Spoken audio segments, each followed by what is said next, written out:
Nos dias 27, 28 e 29 de abril de 1958, celebrou-se com grande pompa e circunstância o 30º aniversário da subida de Salazar ao poder.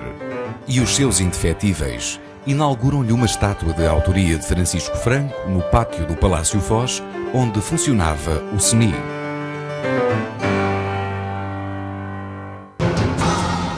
O discurso pertencia a Marcelo, que sabia ser o seu último ato público como governante. Também Craveiro Lopes tinha sido informado por Salazar que não seria escolhido para as eleições presidenciais daquele ano. Estava presente à homenagem toda a velha nata do regime salazarista. Salazar assiste à homenagem pela televisão. Cordial, manda orquídeas à mulher de Marcelo. Marcelo retira-se da vida política durante 10 anos. Em setembro de 68, assumirá as funções de Salazar. Marcelo Caetano, de seu nome completo Marcelo José das Neves, nasceu em Lisboa a 17 de agosto de 1906, filho de um funcionário das alfândegas. Brilhante aluno, frequentou a Faculdade de Direito de Lisboa, onde se doutorou aos 25 anos. Colabora em vários jornais monárquicos. Em 1932, torna-se membro da Junta Consultiva da União Nacional. No ano seguinte, apenas com 27 anos, é professor catedrático na faculdade onde tinha sido aluno. Rege as cadeiras de Direito Administrativo, Direito Penal, Direito Corporativo e Administração Colonial.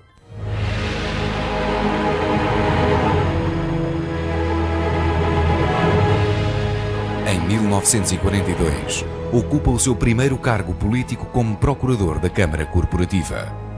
De 1940 a 44, é o comissário da Mocidade Portuguesa, que em 1936 viera substituir a Ação Escolar de Vanguarda. Marcelo Caetano era um dos ideólogos do novo Estado Corporativo.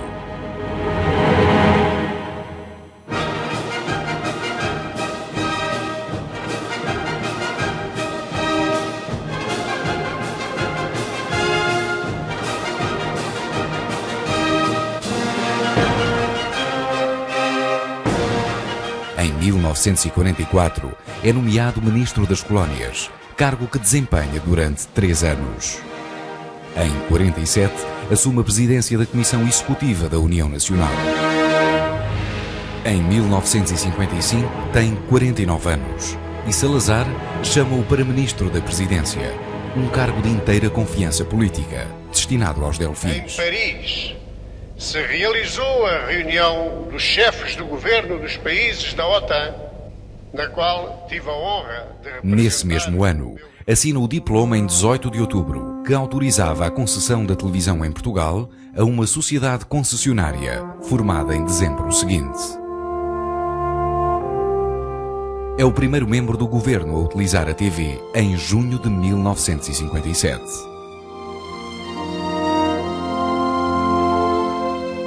A campanha de Humberto Delgado e a campanha do regime nessas eleições, contra a qual esteve em desacordo, dominada pelos ultras e pela violência do regime expressa nas posições, e a atuação de Santos Costa, Ministro da Defesa, levam-no a ser demitido de Ministro. Salazar e os duros não viam com bons olhos a sua perspectiva reformista do regime. Salazar, numa atitude aparentemente salomónica, demite Marcelo e, do outro lado, Santos Costa, que já estava há 22 anos no governo. Marcelo defendera, contra o parecer de Salazar e dos duros, a reeleição do general Craveiro Lopes. Marcelo abandona a vida política e dedica-se em exclusivo ao ensino. Mantém alguma vida social. Em 1958, é uma das presenças no Teatro de São Carlos para ouvir Maria Callas, na Aida, com Alfredo Strauss. Em 1959, é nomeado reitor da Universidade de Lisboa, cargo de que se demitirá em 62, por protesto contra a invasão da cidade universitária pela polícia de choque, durante a crise académica daquele ano, liderada por Jorge Sampaio. Ainda em 1962, já com Adriano Moreira como Ministro do Ultramar, é-lhe pedido um parecer sobre a situação ultramarina e as soluções que deveriam ser tomadas. Marcelo defende uma solução federalista, uma espécie de Estados Portugueses Unidos defesa que lhe irá criar alguns engulhos nas esferas militares, a quando da sua indigitação para sucessor de Salazar.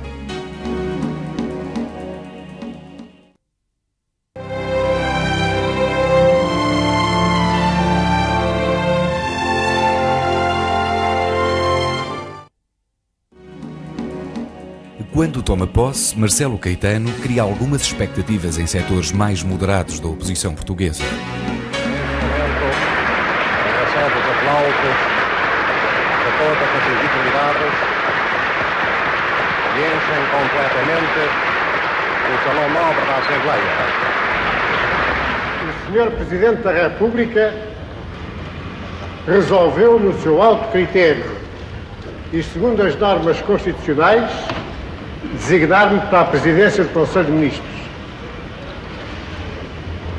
Afastado há bastantes anos da vida pública, essa escolha surpreendeu-me. Tenho a consciência do que valho e do que posso e nunca poderia considerar-me à altura das gravíssimas responsabilidades deste momento histórico. Defende a renovação na continuidade. A expressão que fica é a evolução na continuidade.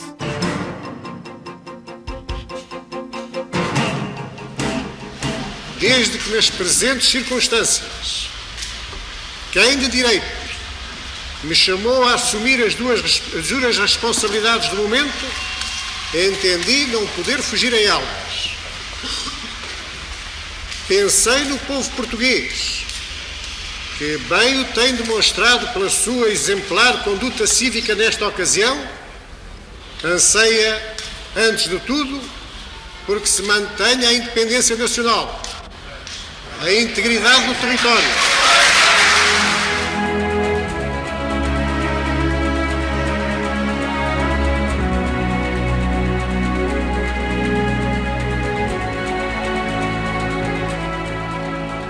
Logo em outubro de 68, faz a sua primeira viagem ao sul do país.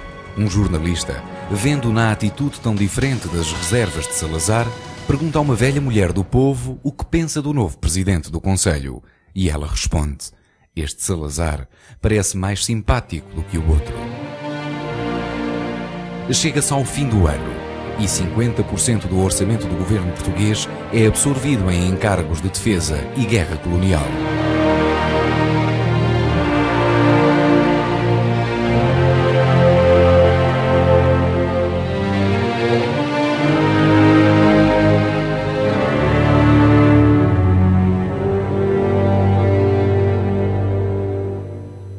O governo tem tido nestes 2 meses provas reiteradas do apoio da grande massa da população portuguesa.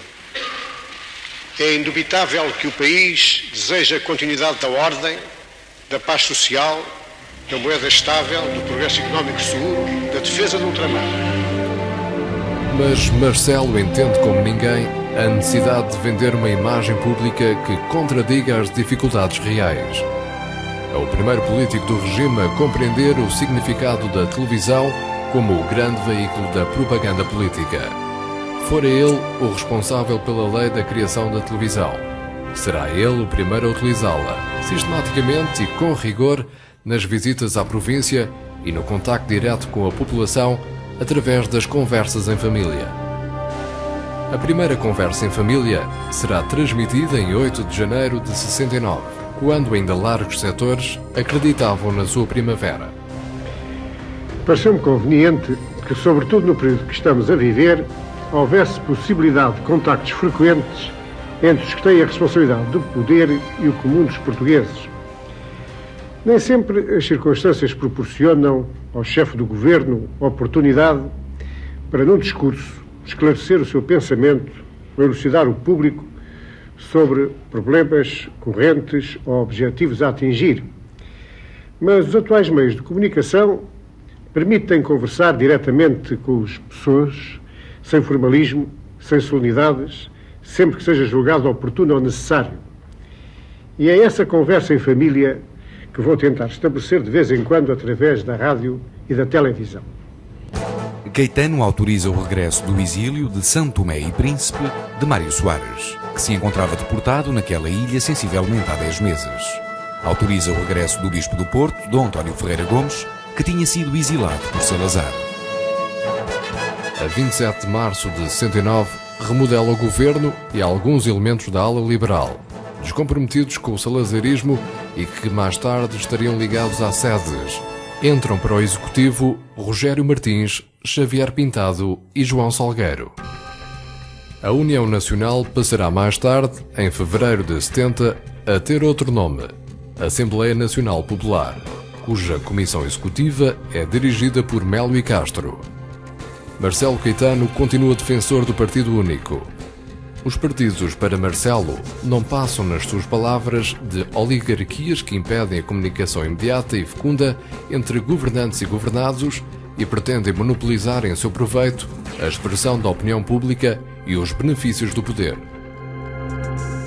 No espírito de renovação, sugerido por Marcelo Caetano, são cativados alguns jovens liberais como Pinto Leite, Sá Carneiro, Miller Guerra, Pinto Machado, Magalhães Mota, Correia da Cunha e Mota Amaral. Num futuro mais distante, serão na maioria fundadores do PPD. Eram figuras que não estavam comprometidas com o regime salazarista. Mas a questão do chamado ultramar é o problema fulcral de Marcelo Caetano.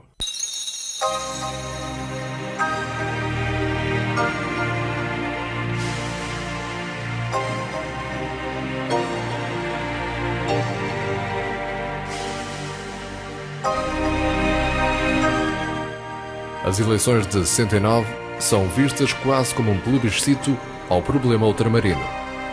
Ele próprio reconhece em discurso que as eleições serviriam para que, nas suas palavras, cá dentro e lá fora ficasse bem claro se o povo português era pelo abandono do ultramar ou se estava com o governo na sua política ultramarina de progressivo desenvolvimento e crescente autonomia das províncias ultramarinas.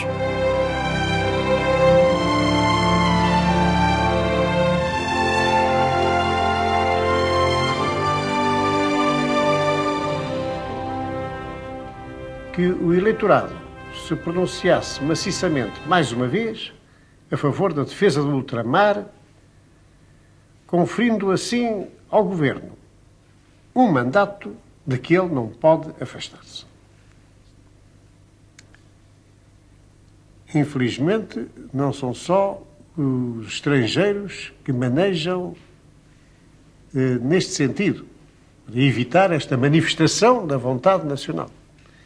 São certos indivíduos, por desgraça nossa, nascidos em Portugal, e que descarregam o seu despeito por aqui ninguém os querer seguir, atuando junto de partidos e de governos de outros países para os levar a hostilizar a sua própria pátria. Não creio, aliás, que esse seja o melhor método para eles se imporem aos seus concidadãos, porque estou convencido de que mesmo a maioria dos que em Portugal se opõem ao governo e discordem da sua política tem o suficiente sentimento da dignidade nacional para repelir e repudiar essa maneira de agir. O facto é que,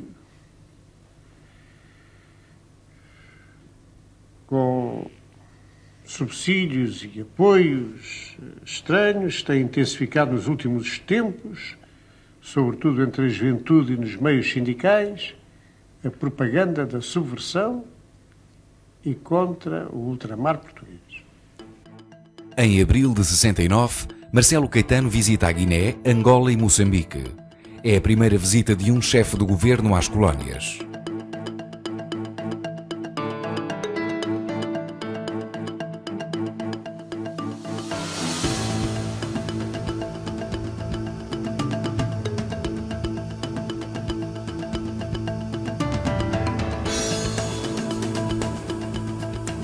Preparam-lhe autênticos banhos de multidão.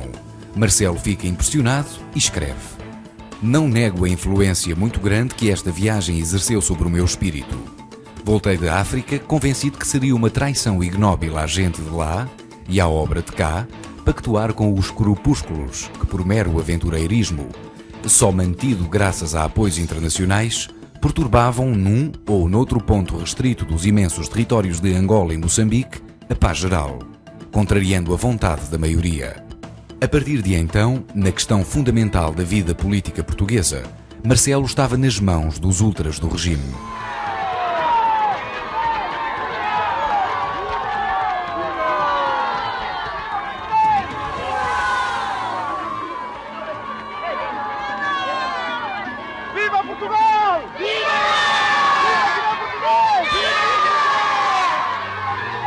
Também Marcelo publicita como uma mais-valia política o desenvolvimento das colónias. Como exemplo, surge o empreendimento de Caborabassa, a construção de uma albufeira com 250 km de comprimento e 38 de largura, uma das maiores, se não a maior, barragem hidroelétrica da África Central. Em nenhum momento da história o povo português tivesse tão viva como hoje tem a consciência do que é, do que representa, do que vale o ultramar. Centenas de milhares de jovens soldados passaram nestes últimos 10 anos pelas terras de África e do Oriente, sobretudo pela Guiné, por Angola e por Moçambique. E lá defenderam com risco de vida, e quantas vezes à custa da própria vida ou da sua integridade física, um solo onde há muitos séculos tremula a bandeira nacional e que os portugueses arrancaram à estagnação e à barbárie para nele construir sociedades civilizadas e abrir os sulcos do desenvolvimento económico e cultural.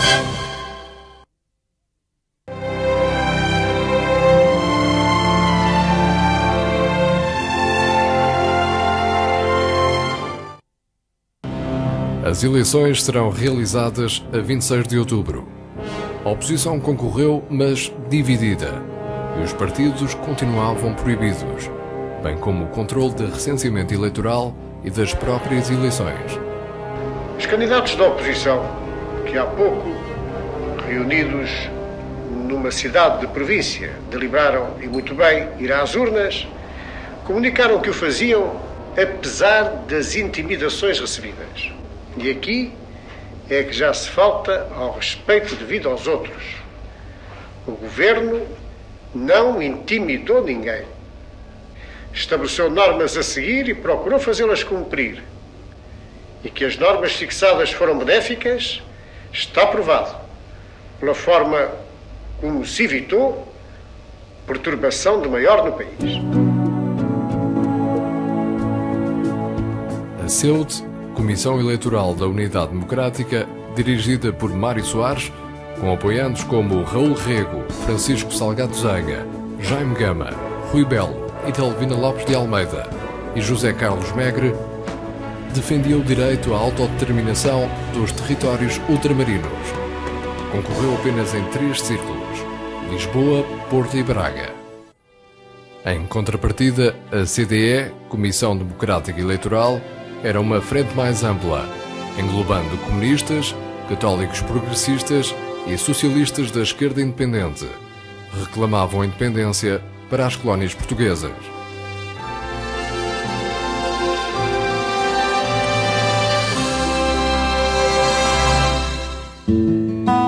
As eleições, novamente não livres, deram a Marcelo uma vitória a 100%. A oposição não conseguiu eleger sequer um deputado para a Assembleia Nacional. Aqueles a quem cabe a responsabilidade efetiva dos destinos de uma comunidade não podem dar-se ao luxo das evasões imaginativas no reino da utopia. Têm que ter os pés fincados na terra. Governar é atender em cada momento, com a consciência das circunstâncias e os olhos postos no futuro, às necessidades reais e efetivas do país. Por isso, A minha preocupação, a preocupação do Governo, continuará a ser encaminhar com prudência o povo português nesta viragem da história universal e da nossa própria história. O segundo Congresso Republicano de Aveiro, em 69, pediram um debate nacional sobre o ultramar. É o grande momento da oposição depois das eleições de Humberto Delgado.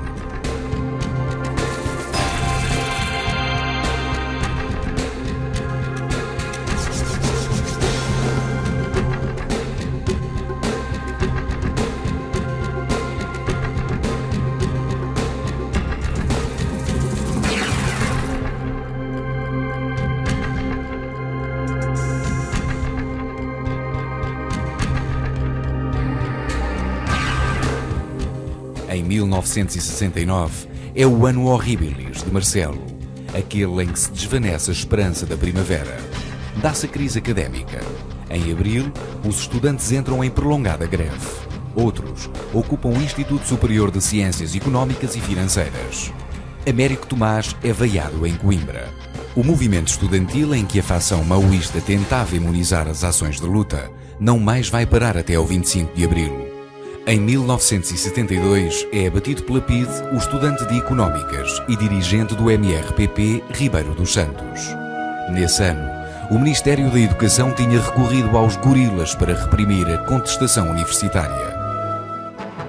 Os liberais, sobretudo Sá Carneiro e Pinto Balsemão, e também Pinto Leite, dirigente da ala liberal, falecido na queda de um helicóptero na Guiné, com mais deputados, Pinto Bull e Leonardo Coimbra, apresentam na Assembleia Nacional propostas de lei da amnistia e de liberdade de associação e lei de imprensa que são derrotadas. O Estatuto da Imprensa é um diploma extenso que regula os problemas fundamentais da imprensa periódica e não periódica.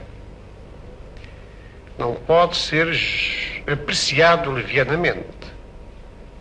Como já disse, resultou de uma elaboração demorada, cuidadosa e com debate público. Terá, como é natural, os seus defeitos, mas possui muitas virtudes. Quando bem interpretado e aplicado, ficará a marcar o início de uma nova fase da vida da imprensa portuguesa. Quereria que essa fase fosse de progresso em todos os sentidos e também de colaboração de todos na realização do interesse nacional.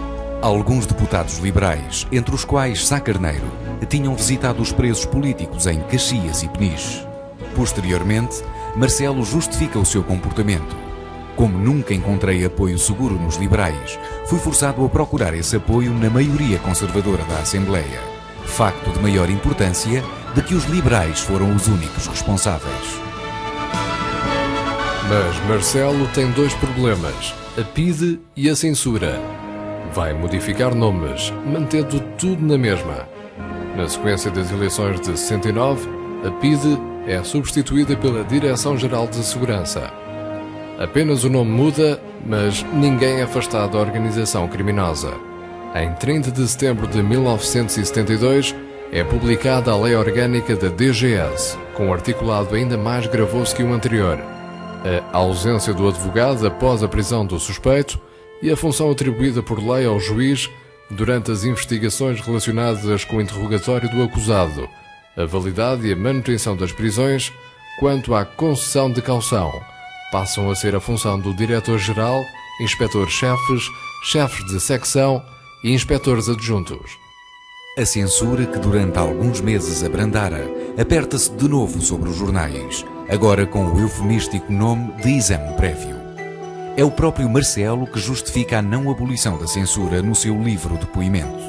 Quase meio século de regime de censura desabituaram os jornalistas do sentimento da responsabilidade, a começar pelos diretores dos jornais, que comodamente descarregavam sobre os censores o encargo de dizerem se um texto devia ou podia ser publicado. Desabituara também a administração pública das críticas e do esclarecimento oportuno da opinião.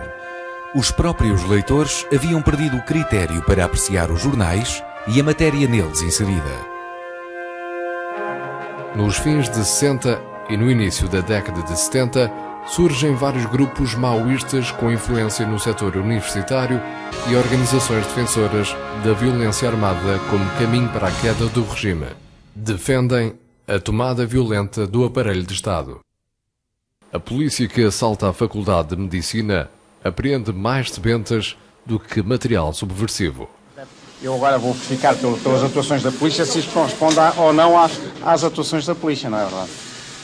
Este mapa aqui, ou deles. Estas portas ilegais todas chapeadas que estavam aqui, se juntamos pelo menos 1, 2, 3, 4, 5 portas ilegais, com obras aqui ilegais, portas chapeadas e blindadas. E um indivíduo que estava cá dentro, quando chegou aqui, estava um indivíduo cá dentro. E esse indivíduo não quis abrir a porta. Não nos quis, a intimação da polícia não quis abrir a porta. Pode saber mais ou menos a que horas? Foi cerca de 1 hora que a gente chegou aqui, porque nós recebemos uma denúncia telefónica que havia um depósito explosivo, não é verdade? É claro, a gente hoje tem que admitir essas coisas por todos os lados, não é? E em função disso é que a gente montou rapidamente aqui, deslocou o pessoal rapidamente para aqui e viemos para aqui. Olha, isto é claro, encontra-se aqui papéis todos como estes, olha, andar repressão à resistência, solidariedade com a luta dos estudantes e trabalhadores presos nas cadeias fascistas e outros papéis do género. LUAR, Liga de Ação e União Revolucionária, liderada pelo mítico Palma Inácio, que já em 61 desviaram um avião da TAP de Casablanca, o primeiro desvio aéreo do mundo, para sobrevoar Lisboa, lançando propaganda contra o regime. Aparece também a ARA, a Ação Revolucionária Armada, sob a orientação do PCP. E surgem as BR, Brigadas Revolucionárias, criadas e lideradas por Carlos Antunes e Isabel do Carmo após a ruptura em Argel entre a Frente Patriótica de Libertação Nacional e o PCP. A primeira ação armada da LUAR é o assalto ao Banco da Figueira da Foz, operação dirigida por Palma Inácio, libertado de Caxias após o 25 de Abril. A primeira ação armada da ARA dá-se em 26 de outubro de 1970, com uma bomba no navio Cunene destinado a levar material para a guerra colonial. A ARA destrói 16 helicópteros, inutiliza 11 aviões na base aérea de Tancos, destrói parcialmente as instalações da NATO em Oeiras e a Escola Técnica da PIDE em Sete Rios.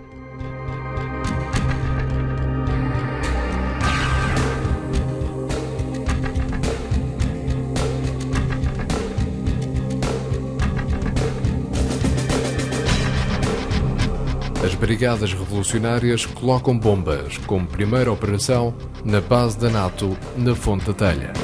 Ainda em 1970, Mário Soares regressa ao exílio, a Paris, após declarações proferidas em Nova Iorque contra a política colonial. Mário Soares começa a ser uma referência política na oposição, a par de Álvaro Cunhal. Ainda em 70, agrava-se o isolamento de Portugal a nível internacional. É quando o Papa recebe em audiência no Vaticano dirigentes do PAIGC, Amílcar Cabral, da Frelimo Marcelino dos Santos e do MPLA Agostinho Neto. Em Portugal, ainda em 70, é fundada a Intersindical.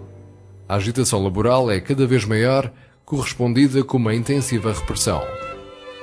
O cardeal Gonçalves Cerejeira, o abencerragem de Salazar na Igreja Católica, e seu companheiro de juventude abandona em 30 de junho de 1971 o cargo de patriarca, em que é substituído por Dom António Ribeiro, mais jovem, com presença na televisão e que será responsável por conduzir a Igreja da Conivência com um regime ditatorial à convivência em regime democrático. Estamos em 1972. Spínola é já uma grande referência em termos de mudança como governador militar de Guiné. Marcelo Caetano incompatibiliza-se com o general de monóculo, bloqueando as tentativas de entendimento com o PAIGC. Realiza-se em 1973 o Congresso de Aveiro. Assiste-se a um princípio de unidade. os congressistas defendem o fim da guerra colonial e o início das conversações com vista à concessão da independência a Angola, Moçambique e Guiné. Em 19 de abril de 1973, dando lugar à ASP, Associação Socialista Portuguesa, nasce o Partido Socialista na cidade de Bad Münstereifel, na Alemanha Federal. O ano de 73 para Marcelo Caetano é o ano de tudo ou nada. Vai determinar eleições, procura respeitabilidade internacional com o regime cada vez mais isolado. Cresce o isolamento de Portugal na ONU. Quando o ministro português dos Negócios Estrangeiros discursa, várias delegações abandonam a sala. To study methods of combating terrorism, but certain parties promptly sought to use this opportunity in a political manner.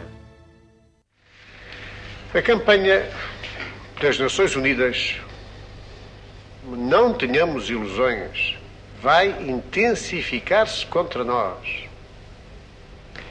Querem que abandonemos Angola e Moçambique aos movimentos terroristas, esses movimentos que de sobra sabemos que estão apoiados pela União Soviética e pela China. Querem que entreguemos os portugueses que lá vivem, e muitos dos quais têm ali tudo quanto possuem, querem que os entreguemos à discrição dos seus inimigos, dos nossos inimigos. Querem que desistamos da obra de fomento e de civilização que presentemente está em curso, traduzida por uma admirável pujança de trabalho e iniciativa que a segurança dada pela presença da soberania portuguesa desencadeou e mantém. Em junho de 1973, Marcelo desloca-se a Londres por ocasião da celebração do aniversário da Aliança Luso-Britânica. É recebido com manifestações de grandes protestos contra a sua política e a guerra colonial. O Times publica a 10 de junho, em plena visita de Marcelo, o relato do massacre realizado pelas tropas portuguesas na aldeia de Wiriamu, em Moçambique.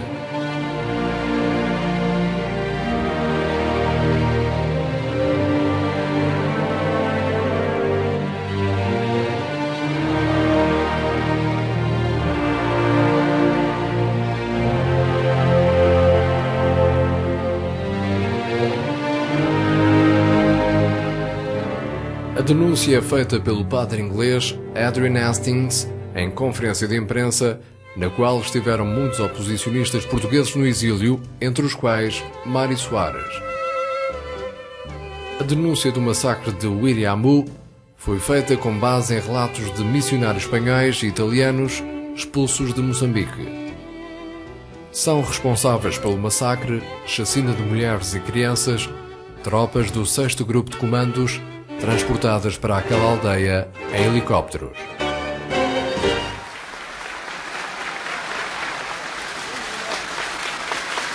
É organizada uma manifestação de repúdio aos protestos da presença de Marcelo Caetano em Londres.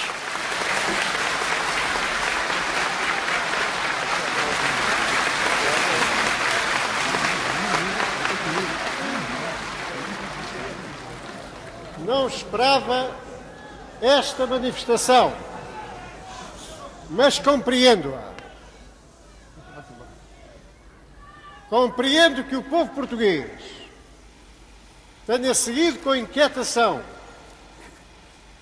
a campanha de descrédito montada contra o país nas vésperas da deslocação a Londres do seu chefe do governo, com a missão de reafirmar uma amizade de 6 séculos entre Portugal e a Inglaterra. Compreendo que aqui se ficasse perplexo ao saber que um dos 2 maiores partidos britânicos aderira a essa campanha e por todos os meios se propusera contrariar a continuação da aliança e até a visita à Grã-Bretanha, de quem apenas tinha por objetivo celebrá-la. Compreendo que os portugueses se interrogassem com ansiedade acerca da importância, da repercussão, do significado das manifestações organizadas com o fim de perturbar a realização e o brilho dos vários atos do programa da visita do Presidente do Conselho a Londres. Sá Carneiro e outros deputados da ala liberal, desiludidos com as promessas de Marcelo Caetano, demitem-se dos seus cargos em janeiro de 73. Francisco Pinto Balsemão, vindo do Diário Popular, funda o Semanário Expresso. Sá Carneiro será um dos primeiros colunistas políticos desta nova publicação. Nessa época, a imprensa mais acreditada diante do público era de esquerda, o República e o Diário de Lisboa. Nas eleições de 73, a oposição recusa-se a concorrer por falta de condições e liberdades políticas mínimas. Depois deste texto ter sido aprovado por unanimidade, a primeira Assembleia Nacional da nossa história, exprimindo a vontade soberana do nosso povo, proclama solenemente o Estado da Guiné-Bissau. Após o assassinato de Amílcar Cabral com a participação portuguesa, em setembro de 73, foi declarada unilateralmente em Medina de Boé a independência da Guiné. A independência da Guiné foi reconhecida pela maioria dos países com assento nas Nações Unidas. Senhores espectadores, a minha presença aqui, agora, neste momento, em Nova Vizela, eu estou convencido de que é um testemunho de que não têm o mais pequeno fundamento as atuardas que circulam na metrópole acerca da situação dificílima que se estaria a viver na Guiné. Estou aqui à vontade.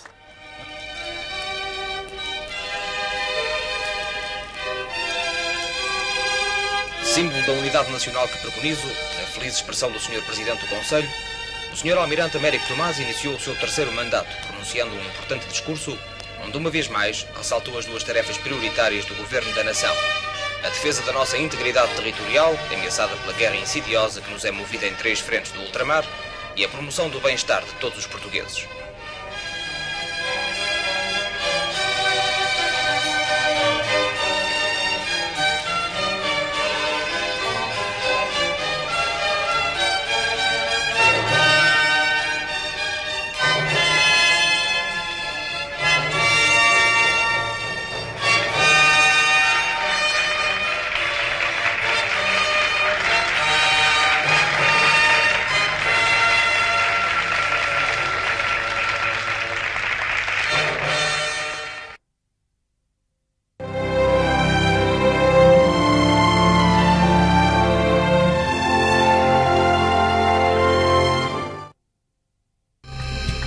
Em novembro de 1973, Marcelo Caetano consulta Spínola, que deixara já de ser governador militar da Guiné, sobre o estado de espírito das Forças Armadas.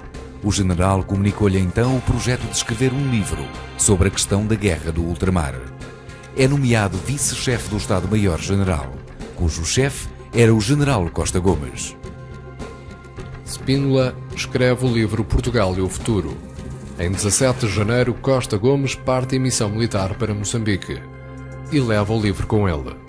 Em 11 de fevereiro, o despacho do Ministro da Defesa Silva Cunha, e ouvida a opinião de Costa Gomes, dá parecer favorável à publicação do livro. A 20 de fevereiro, Marcelo começa a ler o livro que lhe fora oferecido com dedicatória por Spínola. Compreendeu, como mais tarde confessou, ao fechar a última página, que se estava a preparar um golpe militar. 2 dias depois, recebe em sua casa os generais Costa Gomes e António Spínola. Oferece-lhes a sua demissão. Marcelo diz-lhes que se dirijam ao Presidente da República e reivindiquem o poder. A 28 de fevereiro, após umas curtas férias no hotel do Bussaco, Marcelo pede uma audiência a Américo Tomás, a quem propõe a demissão do governo. Américo Tomás recusa. A 5 de março, Marcelo discursa na Assembleia Nacional. Nenhuma dúvida pode haver de que o mais grave problema que presentemente se põe à nação portuguesa é o ultramar. Não poderíamos, por exemplo, aceitar a negociação com o inimigo da Guiné em termos que nos privassem da autoridade para recusar negociações em Angola ou em Moçambique. E por isso, só o Governo Central pode ter a iniciativa, porque tem a responsabilidade da condução da política ultramarina. Só o Governo, em conjunto com os demais órgãos políticos da soberania e não quaisquer outras entidades.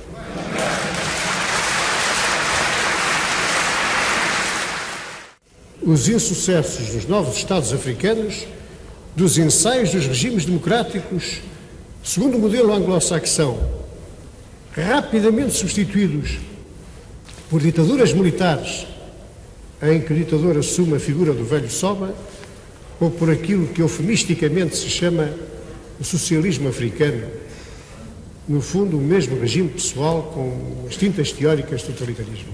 O governo a que presido comprometeu-se numa orientação e não pode renegar os seus compromissos.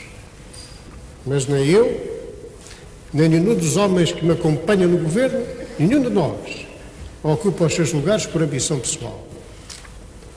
Anima-nos unicamente o espírito de servir o interesse nacional, o espírito de servir para a melhor maneira a pátria comum. É à Assembleia Nacional que compete dizer agora se o rumo que seguimos está certo. E disciplinadamente me submeterei depois ao veredicto de quem tem autoridade para o preferir. Nesse mesmo dia, mas em Cascais, os militares do Movimento das Forças Armadas aprovam o documento redigido por Melo Antunes, um borrão do que seria semanas mais tarde o programa do Movimento das Forças Armadas. Ainda no mês de março de 74, reúnem-se em Paris delegações de alto nível, esfiadas por Cunhal e Soares do PCP e do PS. Decidem lançar um comunicado conjunto a ser difundido no dia 25 de abril. Marcelo Caetano quer que as Forças Armadas respondam ao seu apelo na Assembleia Nacional sobre a política ultramarina. Tanto Costa Gomes como Spínola e o almirante Bagulho recusam-se ao encontro dos oficiais generais com o primeiro-ministro. A 13 de março, Marcelo chama-os a São Bento e comunica-lhes que vão ser exonerados dos seus postos. No dia seguinte, com o general Paiva Brandão a ler o discurso da aceitação política do governo por parte das Forças Armadas, dá-se a reunião do que na altura ficou conhecido como a Brigada do Reumático. Finalmente, move-nos como supremo objetivo o bem da pátria. No momento em que o progresso da nação e o bem-estar dos portugueses dependem da proteção que lhes é dada pelas forças militares, é também oportuno dizer a Vossa Excelência que estamos unidos, firmes e cumpriremos o nosso dever, sempre e onde quer que o exija o interesse nacional. O país está seguro de que conta com as suas Forças Armadas e em todos os escalões destas não poderão restar dúvidas acerca da atitude dos seus comandos. Pois vamos então continuar, cada um na sua esfera, dentro de um pensamento comum, trabalhar a bem da nação.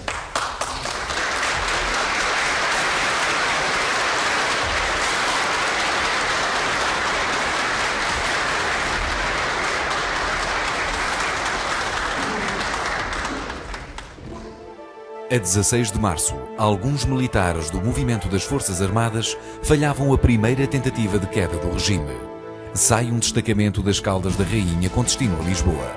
São detidos à entrada da capital e presos pela DGS, o tenente-coronel Almeida Bruno e os capitães Pinto Soares e Vasco Lourenço.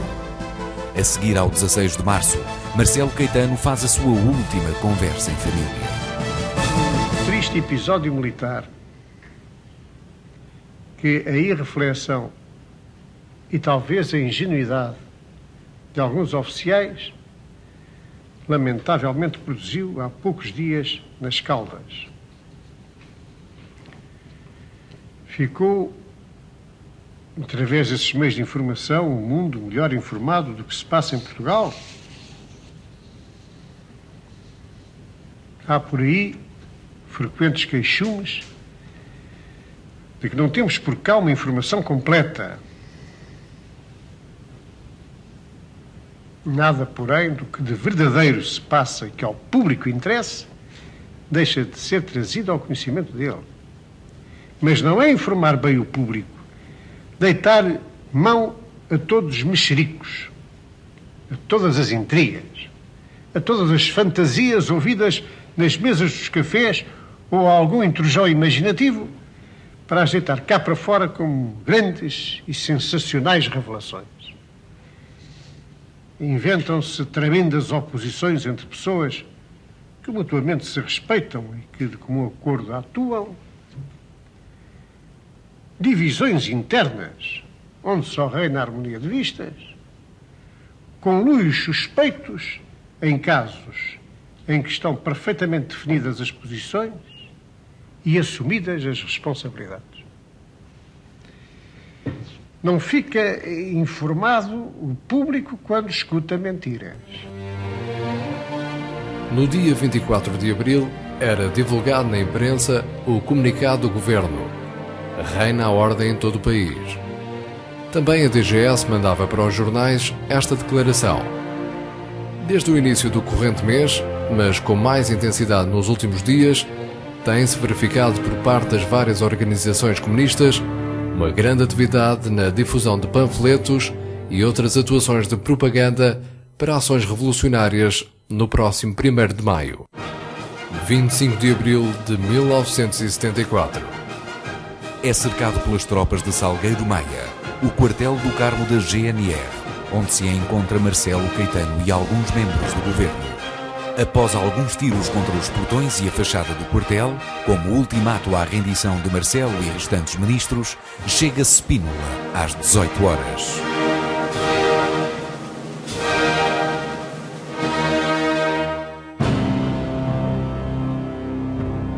Uma hora e meia depois, dá-se a rendição e Marcelo abandona o quartel do Carmo em direção à Pontinha, num chaimite chamado Bula.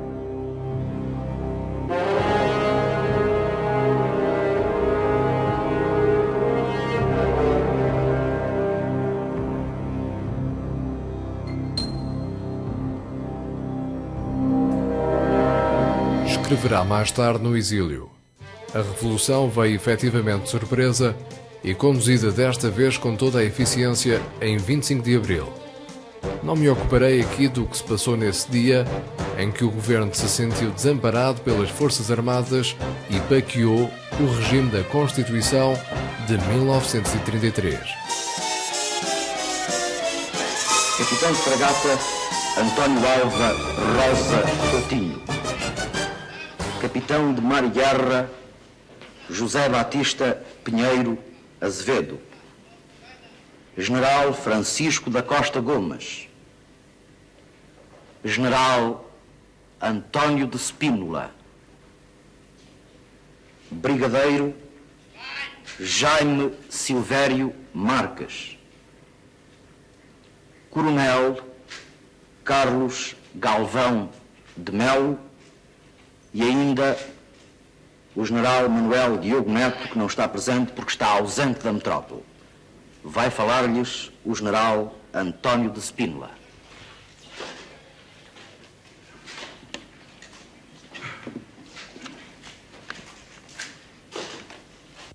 Proclamação da Junta de Salvação Nacional.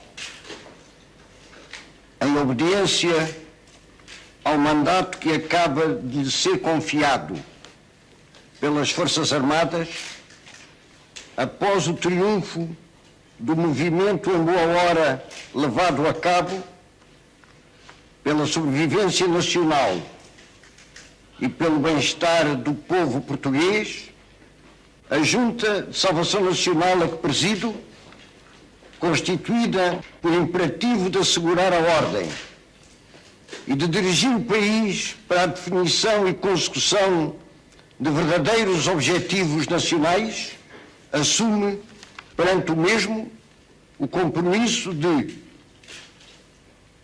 garantir a sobrevivência da nação como pátria soberana no seu todo pluricontinental. Promover desde já a consciencialização dos portugueses, permitindo plena expressão a todas as correntes de opinião, em ordem a acelerar a constituição das associações cívicas que hão de polarizar tendências e facilitar a livre eleição por sufrágio direto de uma Assembleia Nacional Constituinte e a sequente eleição do Presidente da República. Garantir a liberdade de expressão e pensamento. Abster-se de qualquer atitude política que possa condicionar a liberdade da eleição e a tarefa da futura Assembleia Constituinte e evitar, por todos os meios, que outras forças possam interferir num processo que se deseja eminentemente nacional. Pautar a sua ação pelas normas elementares da moral e da justiça, assegurando a cada cidadão os direitos fundamentais estatuídos em declarações universais e fazer respeitar a paz cívica, limitando o exercício da autoridade à garantia da liberdade dos cidadãos. Respeitar os compromissos internacionais decorrentes dos tratados celebrados. Dinamizar as suas tarefas em ordem a que, no mais curto prazo, o país venha a governar-se por instituições de sua livre escolha. Devolver o poder às instituições constitucionais, logo que o Presidente da República é eleito, entre no exercício das suas funções.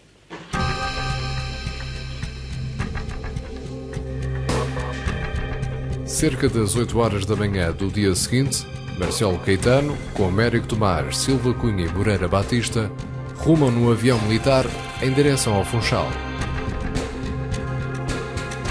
Marcelo aterra no Brasil, no Rio de Janeiro. Tem 68 anos. Vai recomeçar o ensino. Durante 20 dias, vive no Mosteiro de São Bento, nos arredores do Rio de Janeiro. Vivem no bairro Flamengo e Marcelo dá aulas na Universidade Gama Filho. Não quererá mais nada com Portugal. Marcelo vem a falecer vítima de ataque cardíaco a 26 de outubro de 1980, magoado com a pátria e, sobretudo, com aqueles que julga terem-no traído. Os seus restos repousam no Brasil.